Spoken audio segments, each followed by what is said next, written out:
लोगों ने आपको अंडर एस्टिमेट किया था और आपसे कहा था कि आप स्विम नहीं कर सकते। कौन कहता है मंजिल कितनी दूर है, अभी तो चलने का इरादा किया है, ना हारे या ना हारेंगे, ये फैसला किसी और से नहीं, ये खुद से किया है।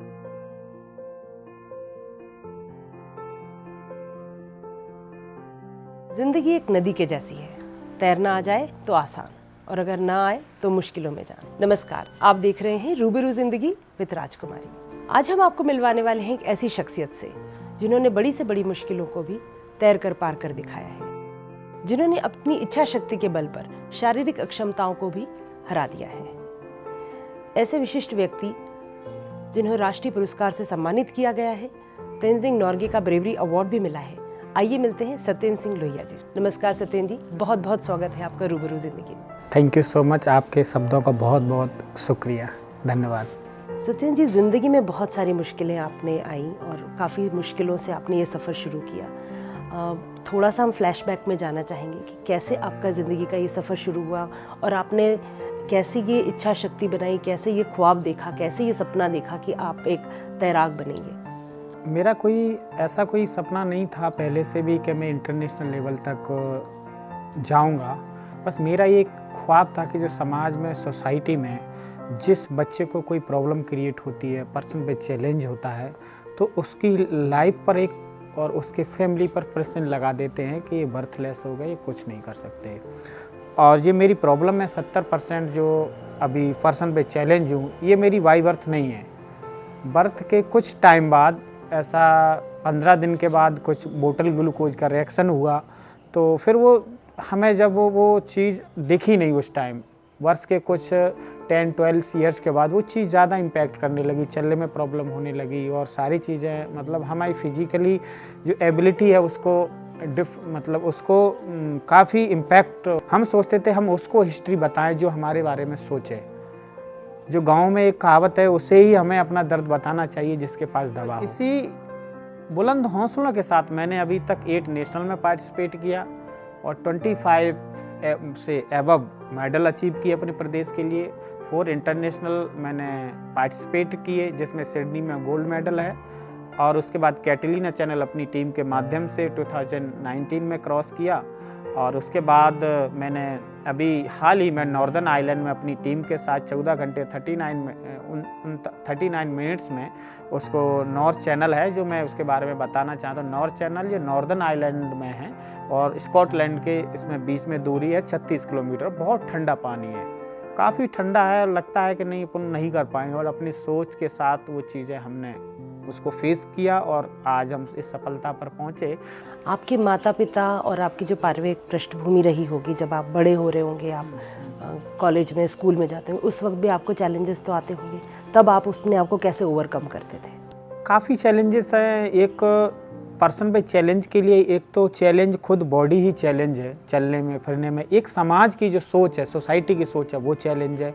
और जब हम किसी गोल को अचीव करने के लिए जाते हैं तो काफ़ी जगह एक्सेसिबल नहीं होती है, हर जगह एक्सेसिबिलिटी नहीं है। दिव्यांग को बहुत ही उससे जूझना पड़ता है। फादर हैं तो वो फार्मर है, मदर है हाउसवाइफ हैं। कोई भी हमारे जो फील्ड में, हमारे रिलेटिव में कोई इंटरनेशनल लेवल पर यहाँ तक नहीं आया, ना कोई। हम बहुत, मैं मिडिल लोअर क्लास फैमिली से बिलोंग करता हूँ और कोई भी रिसोर्सेस नहीं थी। एक रिमोट एरिया में रहते उस टाइम, तो कोई खुद अपने हाथों से बाल्टी भर के लेके आ रहा है। हमारे पास ट्राईसाइकिल हुआ करती थी, तो हम उससे अपनी सारी जीवनचर्या, वो ही एक मेरा सहारा थी। पर जीवन में प्रॉब्लम आई, इतना था, मैं काफ़ी, इतने पैसे भी नहीं हुआ करते थे कि हम गैस पर रोटी बना लें। वो हमने चूल्हे पर भी।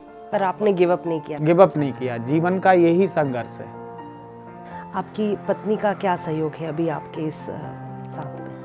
पत्नी का, पूरी फैमिली का पूरा सपोर्ट होता है। मेरी वाइफ 2009 में हमारी शादी हुई 21 जून 2019 को। तो उसके बाद पत्नी का एक अहम रोल जीवन में आ जाता है, क्योंकि एक मॉरल सपोर्ट के साथ साथ जब हम किसी चीज़ को, ऑफिस जा रहे हैं, किसी भी चीज़, क्योंकि मेरी जो वाइफ हैं MBA है और PhD है, बट हमने अपने आप पर विश्वास किया। संत कबीर साहब की मेरे को लाइन आती हैं, कर बैया बले आप नहीं छोड़ बिरानी आस, और तेरे अगना नदिया बहे तऊ मरत प्यास। आपकी जो पूरी बातें हैं वो अपने आप में एक पावर पैक इंस्पिरेशनल चीज़ें हैं। और मैं जो देख भी रही हूँ पिछले कई दिनों से कि आप एक इंस्पिरेशनल स्पीकर के तौर पर कई जगह पर इनवाइटेड होते हैं और आप बताते हैं लोगों को इस बारे में। साथ के साथ आपका एक ये जो जोश है, जैसे आप बाइकर भी हैं, साथ में आप 4 व्हील भी आप चलाते हैं, तो कैसे आपको जोश बनाए रखने का जज्बा मिलता है? क्योंकि आजकल तो छोटी छोटी बातों पे लोग गिव अप कर जाते हैं। मेरा ये मानना है कि ज़िंदगी में अगर किसी के भी रास्ते में चैलेंजेस नहीं आए तो जो मैं हमेशा बोलता हूँ, बिना चैलेंज के ज़िंदगी जीना आसान नहीं होती, बिना मेहनत के कोई सफल नहीं होता। ज़िंदगी जीना आसान नहीं होता, बिना मेहनत के कोई सफल नहीं होता। और जिसकी ज़िंदगी में परेशानी नहीं आती वो ज़िंदगी में कुछ कर नहीं सकता। मतलब एक अनफेवरेबल सिचुएशंस हैं, अगर वहाँ वो ज़िंदगी में जीकर आगे बढ़कर एक दूसरा सफलता प्राप्त करता है तो मैं समझता हूँ, मैं ही नहीं, मेरे जैसे और भी लोग दिव्यांग हैं जो आगे आज बढ़ रहे हैं, ऐसे लोग ही समाज के लिए प्रेरणा का कार्य करते हैं। मैं तो कहता हूँ अगर मेरे को ट्रेनिंग दिया जाए तो मैं तो हेलीकॉप्टर उड़ाने के भी सक्षम रखता हूँ। तो आपकी बात सुन के ऐसा लगता है कि मेंटल ऑब्स्ट्रक्शन होता है, शारीरिक ऑब्स्ट्रक्शन कुछ भी नहीं होता जो ऐसा है। अगर जितना भी हमें कुछ भी रुकावट आ रही तो हमारे दिमाग की वजह से ही है रुकावट। हमने सोच लिया कि नहीं हम कर सकते हैं तो वो हम कर सकते हैं, जैसे कि आप उसका एक बहुत ही बढ़िया उदाहरण है। एक जगह मैंने कहीं पढ़ा था कि जब आप कहीं पहली बार परमिशन लेने गए थे स्विम करने के लिए तो लोगों ने आपको अंडर एस्टिमेट किया था और आपसे कहा था कि आप स्विम नहीं कर सकते, आप तालाब में पहले ट्राई करके दिखाओ। वो क्या किस्सा था?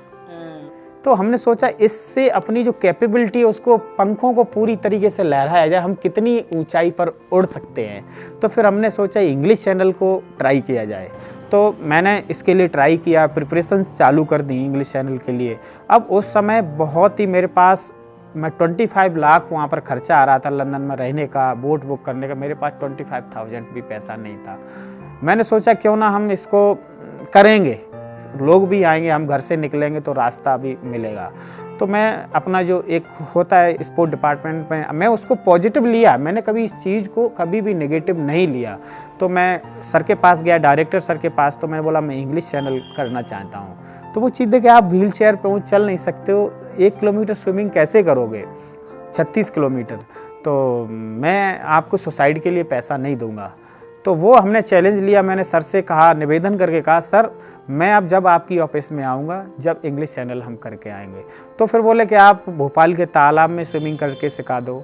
फिर हमने सोचा, फिर बोले बॉम्बे में आप पहले दिखाइए, आप क्रेडिबिलिटी आप अपनी दिखाइए कि आप कर सकते हो कि नहीं। तो बॉम्बे में मैं पहली बार 36 किलोमीटर 5 घंटे 42 मिनट में किया। तो फिर मैं 2 साल तक ऑफिस में नहीं गया। मैं सर जब मेरे पास हाथ में सर्टिफिकेट होगा जब ही मैं आपके ऑफिस में मुँह दिखाने आऊँगा। तो भोपाल की तरफ जब भी हम जाते, पैर पड़ते तो एकदम डर सा लगता कि नहीं हम क्या बोल के आए।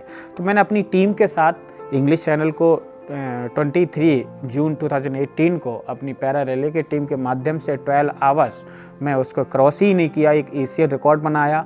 और तब कहीं जाकर डायरेक्टर साहब ने मेरे को बुलाया, जब मैं उनसे बुला, खड़े होकर उनके आंखों में आंसू आ गए। फिर उन्होंने हमारा जो पूरा रीअमेसमेंट करवाया, सब कुछ खर्चा। आज मैं उनको बहुत ही इस मंच के माध्यम से भी मैं उनको थैंक यू बोलता हूँ। मैं ऐसा भी इतने सारी जर्नी जो आपने की, काफ़ी सारे लोगों से मुलाकात हुई इस दौरान, ये भी चैलेंजेस आते होंगे कि कभी आपको लगता होगी कोई स्पॉन्सर्स की रिक्वायरमेंट आपको आती होगी जो आपको आगे भी काफ़ी सारी चीज़ें और भी, अब मुझे लगता है कि अब तो आपके लिए आसमान पूरा है, काफ़ी सारी चीज़ें और भी कर सकते हैं। तो किस तरह से आपको उसमें कोई अड़चनें आती हैं और आप उसको किस तरह से सॉल्यूशन उसमें पाते हैं?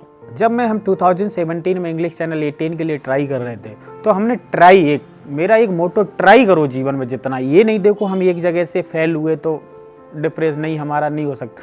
हम जब पूरा फाइल बनाया, हमने 50 बंच उसका बनाया, 50 बंच, कहीं से तो कहीं 100 दरवाजे से, एक दरवाजे से तो रोशनी मिलेगी ना। क्योंकि मैंने MSW किया है और मास्टर ऑफ आर्ट किया है और मैंने PSC भी दिया है और अच्छे से पढ़ाई भी किया है सिविल सर्विस का। तो ह्यूमन राइट कमीशन, ITI, ये सारी चीज़ें हम फिर उससे पूछते थे गवर्नमेंट से हमारी एप्लीकेशन का क्या हुआ, तो इम्पैक्ट पड़ता था कि क्या चीज़ें हैं। तो इसी के बल पर हमने पहले पैरा के लिए कोई पॉलिसीज़ नहीं थी मध्य प्रदेश में, तो हमने 2012 से एक संघर्ष किया जीवन में कि नहीं, हम जो अपने लिए तो कोई भी कर सकता है, हम ऐसा कार्य करें जो सारे दिव्यांग लोगों को यहाँ पॉलिसी बने। तो वो हम हाई कोर्ट में गए, काफ़ी अपने नॉलेज का हमने सही तरीके से यूज किया। पढ़ना एक अलग बात है, पढ़कर उस चीज़ को यूज करना और उसको पॉजिटिव आउटपुट निकालना, ये ही एक शिक्षा माध्यम होती है, तब आज मध्य प्रदेश सरकार ने सारे दिव्यांग लोगों के लिए पॉलिसी बना दी और आज सारे लोग फैसिलिटी उसका मिल रहा है। तो ये चीज़ें ऐसे एटीट्यूड के साथ हम लेता हूँ। आप मेरी फिजिकल बॉडी 70% मैं ज़रूर हूँ, मगर मैं कभी भी ये अपनी कमी को कभी कमी नहीं समझता। बहुत ही इंस्पायरिंग बात है आपकी। ऐसा लगता है कि ये बातें जो लोग सुन रहेंगे और आगे भी सुनेंगे इस वीडियो के माध्यम से, मुझे लगता है कि हर दिन उनके लिए ये इंस्पिरेशन बातें उनके कानों में गूंजेंगी और याद रहेंगी।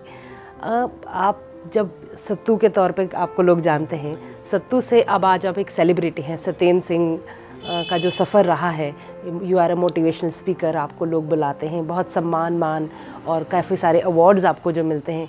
तो ये जो आप बदलाव को किस तरह से देखते हैं? बदलाव को ऐसा है, आज जिस मुकाम पर मैं पहुंचा हूं, लोगों की सोच बदली है। ऐसा नहीं है अगर हमने कुछ किया, हमारे जैसे बहुत से लोग दिव्यांगों ने अच्छे कार्य किए, हर फील्ड में किए। और आप यहाँ तक सेलिब्रिटी की बात कर रहे हैं, तो मैं कोई सेलिब्रिटी नहीं हूँ। मैं एक ये समझता हूँ कि आपके पास जब सफलता ना हो तो वो तो डाउन टू अर्थ रह सकता है, वो तो हम्बल रह सकता है, उसके पास कुछ नहीं है। जब सफलता प्राप्त करने के बाद जब व्यक्ति डाउन टू अर्थ रहे, तो मैं समझता हूँ वो शख्सियत ही अच्छी सफलता है। बुलंद हौसलों के साथ मैं अपने रास्ते पर निकला, तब कहीं जाकर मैंने कभी भी जीवन में ये नहीं माना कि नहीं सत्येंद्र ये प्रॉब्लम है। कभी भी मैंने ये समझा ही नहीं कि आई हैव प्रॉब्लम। तब कहीं जाकर मध्य प्रदेश सरकार ने हमारी रेगोजिनेशंस को और जो भी भारत सरकार ने, पीएम मोदी जी ने, राष्ट्रपति जी ने, माननीय सीएम साहब ने, आज भी सीएम साहब ने अच्छी तरीके से अप्रिशिएट किया। ये हमको सम्मानित नहीं कर रहे, हमारे माध्यम से उस सोच को भी सम्मानित कर रहे हैं जो लोग सपोर्ट करते दिव्यांग लोगों को, उस सोच को भी। क्योंकि हम लोग सिंपैथी के कारण नहीं हैं, हम एक सहयोग के और सहानुभूति का हमें कारण बना दिया, ये नहीं है। और महामहिम राष्ट्रपति महोदय ने 29 अगस्त 2020 को 2019 के अवार्ड से तेंजिंग नोर्गे राष्ट्रीय साहसिक अवार्ड, देश का मैं पहला दिव्यांग तैराक हूँ जिसको ये अवार्ड मिला। सत्येंद्र जी, जब आप ये इंग्लिश चैनल और ये काफ़ी सारे जो बर्फीले वाले पानी वाले जो 10 डिग्री में आप जब स्विम करते रहते हैं, तो एक पल को ऐसा लगा कि अब ब्लैकआउट हो गया, I just quit it now? नहीं लगता है, ठंडी लगती है काफ़ी। हम जिस कंडीशंस में रहते हैं, इस वेदर में रहते हैं, तो काफ़ी अनफेवरेबल सिचुएशंस होती है। मगर उस समय हम वो चीज़ याद करते हैं, मेरे फादर गांव में 40 डिग्री में हर जोते पसीना आता है, तो वो चीज़ कर सकते हैं। तो वो चीज़ हम तो देश के लिए आ रहे हैं। अगर हमें ठंडी ही जिनको लग रही है वो यहाँ है, और जिनको ठंडी के साथ साथ वो जीवन में देश के लिए कुछ करना चाहते, देश का गौरव सबसे बड़ा गौरव होता है। उसके लिए जो व्यक्ति लड़ता है, जूझता है और उसके नाम के लिए एक इंडिया शब्द जुड़ जाता है, तो उसके लिए चाहे जान भी न्यौछावर हो तो वो भी मैं धन्य समझूंगा, ऐसा मौका मिले। Thank you. धन्यवाद आपका, और इसी तरह से आप आगे बढ़ते रहें और हम आपको ऑफ कोर्स फॉलो करेंगे। धन्यवाद।